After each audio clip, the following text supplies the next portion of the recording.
Assalamualaikum warahmatullahi wabarakatuh. Selamat pagi anak-anakku sekalian, kelas 7.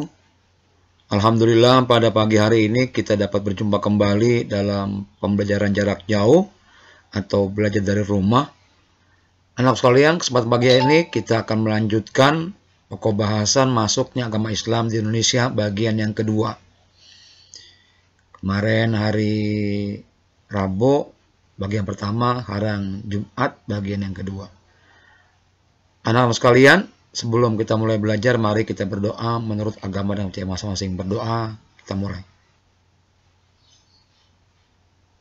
Selesai anak sekalian? Kita masuk pembelajaran kita pagi hari ini tentang masuknya agama Islam di Indonesia bagian kedua. Kita awali kembali dengan saluran dalam Islam. Ada banyak saluran atau cara masuknya agama Islam di Indonesia. Yang pertama melalui perdagangan. Yang kedua melalui perkawinan. Yang ketiga lewat tasawuf. Masyarakat Indonesia memiliki dan menyukai hal-hal yang berbau mistik. Dengan demikian kedatangan kaum sufi diterima baik oleh masyarakat Indonesia. Kesempatan ini dimanfaatkan kaum sufi untuk menyebarkan agama Islam. Yang keempat, pendidikan pondok pesantren juga masuk saluran Islam. Yang terakhir adalah kesenian. Seni merupakan bagian dari yang tak terpisahkan dalam kehidupan. Oleh karena itu, berdakwah dengan menggunakan kesenian akan membawa daya tarik tersendiri bagi masyarakat awam. Seni pewayangan banyak dimanfaatkan oleh para sunan, khususnya Sunan Kalijaga dalam berdakwah. Banyak cerita pewayangan yang digubah disesuaikan dengan ajaran Islam. Selain pewayangan, ada cara lain yang digunakan sebagai media dakwah seperti sekatenan, gerebek maulid, seni debus, dan lain-lainnya. Ini adalah saluran Islam, anak sekalian. Kita lanjut perkembangan Islam di Indonesia, masuk kerajaannya. Yang pertama, perkembangan Islam di Pulau Jawa. Pada awal abad ke-11 ditemukan batu nisan Fatimah binti Maimun di Leran, Gresik yang berangka tahun 1082 Masehi, dan sejumlah makam Islam di Gresik dan Troloyo, Mojokerto yang menunjukkan adanya perkampungan Islam. Pertumbuhan masyarakat Muslim di Jawa semakin meningkat tatkala munculnya Kesultanan Demak pada sekitar tahun 1500 Masehi. Kedua, perkembangan Islam di Maluku. Mulai terjadi pada abad ke-14 Masehi, kegiatan perdagangan di jalur Malaka, Maluku. Raja Ternate ke-12 yang bernama Malomatia 1350 sampai dengan 1357 Masehi bersahabat dengan pedagang-pedagang Arab. Sultan Ternate yang dianggap pertama kali masuk Islam adalah Zainal Abidin. Sultan Zainal Abidin banyak memperoleh ajaran Islam dari Madrasah Sunan Giri di Jawa. Perkembangan Islam di Kalimantan.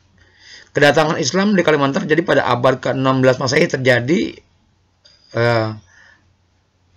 perebutan kekuasaan yang dimenangkan oleh Raden Samudra yang telah masuk Islam dan bergelar Suryanullah.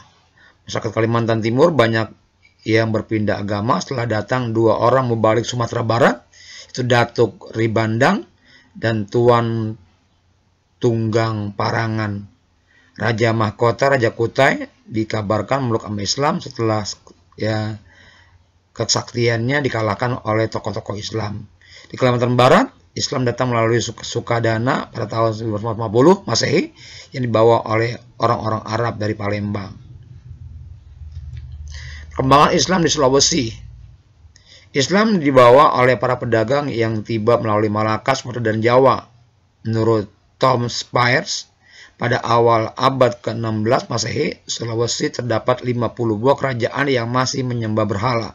Raja-raja Goa dan Talo resmi memeluk Islam sejak tahun 1605 Masehi. Tokoh-tokoh dari Sumatera Barat yang berperan menyebarkan Islam di Sulawesi Selatan, Dato Ribandang, Dato Sulaiman, dan Dato Ritiro. Sejak awal 17, agama Islam dianut secara merata oleh suku Makassar dan juga suku Bugis. Islam masuk ke Lombok. Islam masuk ke Lombok pada pertengahan abad ke-16 Masehi. Tokoh yang berjasa menyebarkan Islam di Lombok, Sultan Prapen dan adalah putra Sunan Giri. Ulama Arab berjasa menyebarkan agama Islam di Bali adalah Sayyid Muhammad Al-Idrus, Sayyid Ali bin Abu Bakar Al-Hamid. Mereka sering melakukan kegiatan dakwah Islam di Klungkung, Bali, ya. Pada abad ke-19 Masehi, pada daerah Nusa Tenggara Timur telah terpengaruh ajaran Islam seperti Sumba, Sumbawa, dan Timor. Ini pengaruh agama Islam di Indonesia. Ada aspek seni, filsafat, sistem kalender, dan bidang pemerintahan. Ini pengaruh agama Islam di Indonesia. Ada bidang seni, ada bidang filsafat dan agama, ada kalender, juga bidang pemerintahan. Ini penjelasan noksilnya. Bidang seni, bidang filsafat, perhatikan noksilnya. Kemudian sistem pemerintahan, raja diganti dengan sultan. Kedudukan raja tidak bersifat turun-menurun, tapi lebih bersikap demokratis. Sistem kalender, setelah masuknya Islam, kita mengenal kalender Hijriyah atau Hijriyah. Ini faktor-faktor Islam mudah diterima di Indonesia. Nih, agama Islam disebarkan dengan jalan damai, tidak ada sistem kasta dalam agama Islam, upacara ritual dalam Islam cukup sederhana, syarat seorang masuk Islam mudah, penyebaran Islam menyesuaikan dengan kondisi sosial budaya dan yang ada, mundurnya kerajaan besar yaitu Sriwijaya dan Majapahit, munculnya kerajaan Islam Demak dan lain-lainnya. Kalau Islam maksudnya nih, kalau Islam nih, perdagangan, pernikahan atau perkawinan, tasawuf, ini yang dari prinsip ada tariannya itu merupakan doa bagi Tuhan. Pendidikan pesantren, kesenian, untuk berdakwah yang dilakukan oleh Sunan Kalijaga lewat pewayangan. Nah, sekalian terakhir tugas sekalian ada 4 soal yang harus kamu jawab di bagian kedua masuk ke dalam Islam ini. Nah, sekalian, di sini saja menjadi pagi hari ini. Sampai jumpa lagi di PJJ berikutnya. Kita ucapkan Assalamualaikum warahmatullahi wabarakatuh.